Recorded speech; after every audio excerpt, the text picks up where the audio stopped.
Show में साथ देने का शुक्रिया। सेठी साहब, हम मुख्तलिफ प्रोग्राम्स में अपने डिस्कस करते रहते हैं इंटरनेशनल अफेयर्स भी, और अभी हमने इस खित्ते में जो गठजोड़ चल रहा है अफ़गानिस्तान सेंट्रिक, उसको भी डिस्कस किया। आपने पिछले हफ्ते बड़े अच्छा उसका पहलू बताया जिसके ऊपर बहुत कयास आराइयाँ भी की गई, लेकिन उसमें एक और बड़ी डेवलपमेंट है जिसे इंडियन मीडिया में बहुत हाईलाइट किया जा रहा है कि इंडिया डेवलपमेंट प्रोजेक्ट्स अफ़गानिस्तान के साथ दोबारा शुरू करने जा रहा है, क्योंकि फ़ॉरेन सेक्रेटरी उनके वो अफ़गानिस्तान के एक्टिंग फ़ॉरेन मिनिस्टर से मिले हैं।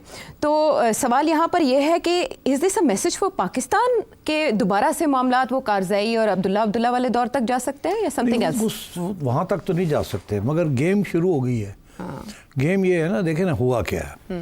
तो उसमें पहले ये हुआ कि जब तालिबान आए तो पाकिस्तान सबसे बड़े उनके सपोर्टर थे, ठीक। इंडिया को तालिबान ने वैसे ही भागने शुरू हो गए थे वहाँ से। तो यही ख्याल था कि ये पाकिस्तान और तालिबान की हुकूमत जो है ये भी बड़ी मज़े की चलेगी, मगर ऐसे नहीं हुआ। अब सबके अपने अपने मफाद हैं। तालिबान के मफाद ये हैं कि तालिबान अफ़गानिस्तान के अंदर कोई सिविल वॉर ना हो जाए, जिसके साथ तालिबान रजीम कमज़ोर ना हो जाए। अच्छा। सिविल वॉर हो सकती है अगर तालिबान, पाकिस्तानी तालिबान और IS जो है, दाइश जो है, वो इकट्ठे हो जाएं और वो इस तालिबान रजीम को गिराने की कोशिश करें। तो इसलिए ये तालिबान रजीम जो है अफ़गानिस्तान वाली, उनकी कोशिश है कि इनको अलग रखा जाए। इसलिए वो पाकिस्तानी तालिबान के ख़िलाफ़ कोई एक्शन नहीं ले रहे। हमें तकलीफ़ हो रही है बिकॉज वो तालिबान हमें अटैक कर रहे हैं और अफ़गान तालिबान हमारी बात नहीं मान रहे। हमें गुस्सा चढ़ रहा है कि यार 20 साल हमने आपको सपोर्ट किया, हमने अमेरिका से गालियाँ खाई हैं, सब कुछ किया, और आज आप हमारे साथ ये कर रहे हैं। अच्छा, उनका मसला ये है उन्होंने अपनी गवर्नमेंट को बचाना है और वो भी चाहते हैं कि पाकिस्तान को थोड़ा सा टाइट करके रखें ताकि यही ना हो कि हम उनके पपेट बन जाएं। तो उन्होंने भी अपने आप को बचाना है बिकॉज उनके अंदर भी इंटरनल थ्रेट्स हैं। तो ये सिलसिला चल रहा है। अच्छा, अब इसके अंदर हुआ ये कि अब आपने सोचा कि जी हमारी बात नहीं मानी जा रही, हमारा बड़ा नुकसान हो रहा है, हर 6-7 लोग हमारे मारे जा रहे हैं, ठीक है। उधर से चाइना के साथ हमारे तल्लुकात ख़राब हो रहे हैं, इतने बड़ी हमारी इन्वेस्टमेंट्स हैं विद चाइना, और यहाँ एक तालिबान TTP जो है वो बैठी हुई है और वो हमें आके तंग कर रही है, और उधर से बलोच इंसर्जेंट्स को भी सपोर्ट मिल रही है, उनको भी कुछ नहीं रोका जा रहा। तो हमारा तो बहुत बड़ा नुकसान हो रहा है। और दोनों जो हैं, बलोच इंसर्जेंट्स और जो TTP है, वो दोनों चाइनीज़ प्रोजेक्ट्स को अटैक कर रहे हैं, और जिसके अंदर फिर हमारी सिक्योरिटी फोर्सेस इन्वॉल्व हो जाती हैं, उनके ऊपर भी अटैक आती है। तो बड़ी सब्र के बाद समझा के ना करो, ठीक। फिर ये रेफ्यूजीज़ को निकाल दो, एक प्रेशर ग्रुप है ना ये जी, मिलियन रेफ्यूजीज़ हैं, इधर भी बैठे हुए हैं, निकालो उनको, एक इशारा था ना ये। तो ये करो, इनको थोड़ा टाइट करो थोड़ा सा। वो टाइट नहीं हो रहे हैं, अब आपको इस बात का एहसास होना चाहिए कि वो अमेरिका के अंदर टाइट नहीं हुआ तो आप उनको टाइट कैसे कर सकते हैं? उनको तो एक रोटी चाहिए, उससे ज़्यादा उनको ज़रूरत ही नहीं किसी चीज़ की, ठीक है ना। तो वो तो गिरिला वॉरफेयर उन्होंने इतने साल की है, they are used to hardships and they don't care about the other people. तो उन्होंने जो वो कर सकते हैं वो करेंगे, you can't threaten them like this. मगर इनका हमारा भी तो प्रॉब्लम है ना, we can't allow this to continue. ऊपर से we are a mighty power in the region, हम तो कहते हैं एटॉमिक पावर है, और ये तालिबान हमारे साथ ये कर रहे हैं। तो हमने फिर कोई थोड़ी बहुत अटैक वैक किया, हमने भी कोई थोड़ी बहुत दिखाने के लिए कि जी फिर हम पहुंच जाते हैं फिर, ठीक।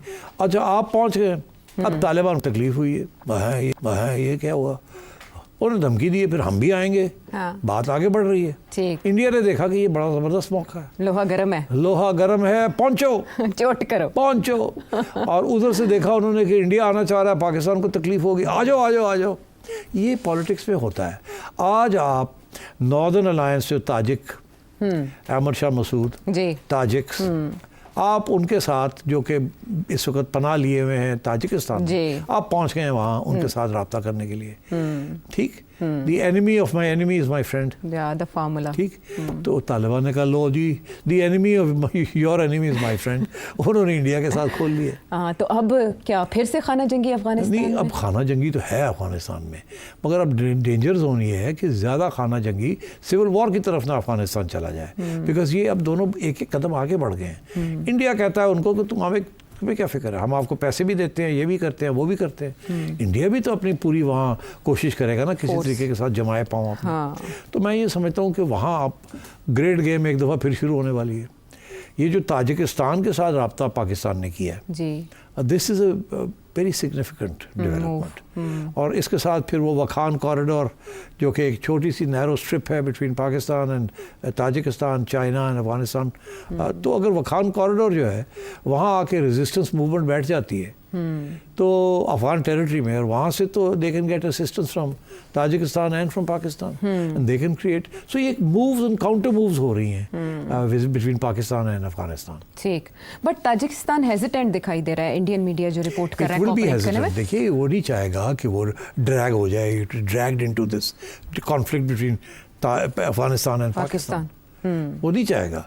मगर अब बात यह है कि उन्होंने पनाह तो दी हुई है ना जी शिमाली इत्तेहाद को, तो क्या शिमाली इत्तेहाद को इंगेज कर सकता है, कामयाब हो जाएगा पाकिस्तान अपनी इस मूव में, क्योंकि वो तो कामयाब दिखाई दे रहे हैं ना? मेरा ख्याल है कामयाब हो जाएगा। अच्छा, हाँ, ये जो ग्रुप्स होते हैं ना, ये सारा वक्त बैठे होते हैं कि जी हमें इमदाद हमें कौन दे। अब देखिए बलोच को एक बलोच लीडर का हैरवे अरमरी का एक बयान था, मैंने इसको इंटरव्यू किया था, जिसमें उसने ये कहा था कि हमें CIA भी पैसे देगी तो हम उनसे ले लेंगे, हथियार भी ले लेंगे, पैसे भी ले लेंगे, हमें अगर शैतान भी देता है तो हम ले लेंगे, हम अपनी जदोजहद नहीं छोड़ेंगे। तो ये जो रेजिस्टेंस मूवमेंट्स होते हैं, इनका ये मौका परस्ती होती है, जहाँ से भी हथियार या पैसा मिले, दुश्मन भी दे रहा हो तो ले ले, आगे जाके देखा जाएगा, इस्तेमाल तो हमने करने हैं। तो मेरा ख्याल है कि इसी किस्म की सिचुएशन है। नॉर्दर्न अलायंस को अगर हम सपोर्ट करते हैं इन वन वे और द अदर, तो नॉर्दर्न अलायंस कहेगा तैयार हो जाएगा, उठो, बिल्कुल ठीक है।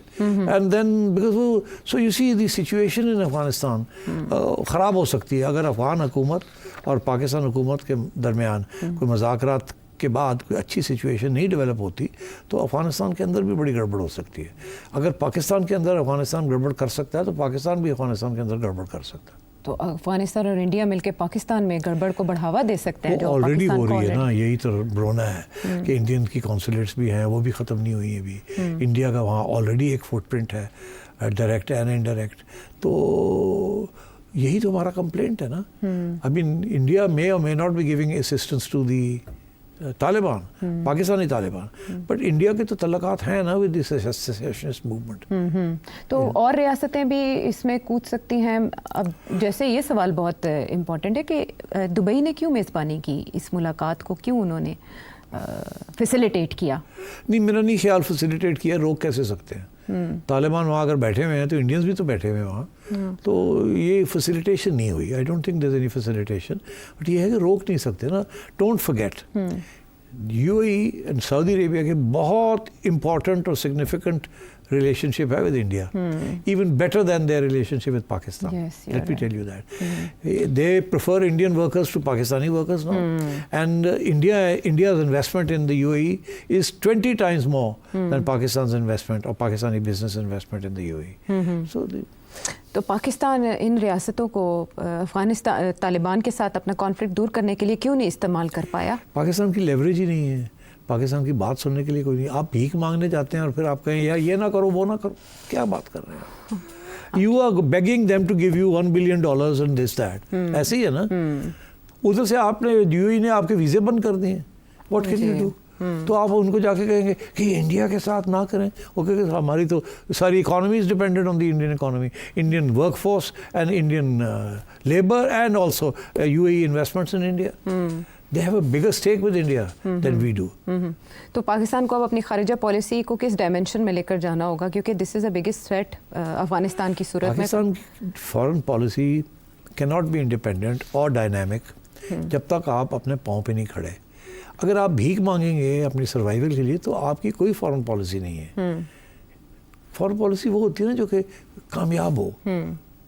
तो कामयाब कैसे हो सकती है? आपके पास दाना ही कोई नहीं, तो आप क्या जाके बात करेंगे किसी के साथ? Why should anyone take